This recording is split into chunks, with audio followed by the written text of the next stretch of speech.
Hello everyone, আজকে তোমাদের সঙ্গে একটা শর্ট ভিডিও নিয়ে চলে এসেছি। তো ভাই কিছুদিন আগে না গেছিলো পিকনিক করতে, মানে দেওর। তো আমি তখন ছিলাম না বাড়িতে, আমি গেছিলাম বাপের বাড়ি। তো যেদিন আমি এসেছি সেদিন থেকেই ভাই আমাকে বলছিল যে বৌদি আমি আর তুমি একদিন শিক কাবাব করবো, বাড়িতে সবাই মিলে খাবো। তো আমি তো সাহস পাচ্ছিলাম না, যেহেতু আমি আগে কখনো করিনি। তো সেই জন্যই আমি একটু মানে আমতা আমতা করছিলাম। তো বলেছিলাম যে তুমি তাহলে আমাকে বলে দেবে, আমি সেই মতো করে নেবো। তো তবু আমি সেভাবে আর কি নিজে গরজ করে না আমি করিনি। তো যাই হোক, সেই দিনটি আজকে আমরা করে ফেলেছি। তো সব কিছু কিন্তু মা গুছিয়ে দিয়েছে, ভাই বলে দিয়েছে। তারপরে আমরা সবাই মিলে এটাকে এই শিকে করে সেঁকে নিয়েছি।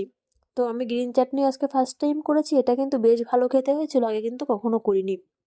তো সবাই মিলে খাওয়া দাওয়া করলাম, খেতে ভালোই হয়েছে। একবার দেখে নিয়েছি, এবার আমি নিজে একাই করে নিতে পারবো, কোনো অসুবিধা নেই। তো খাওয়া দাওয়া কমপ্লিট, লাস্ট এই কাজটা কিন্তু আমাকেই করতে দেওয়া হয়েছে।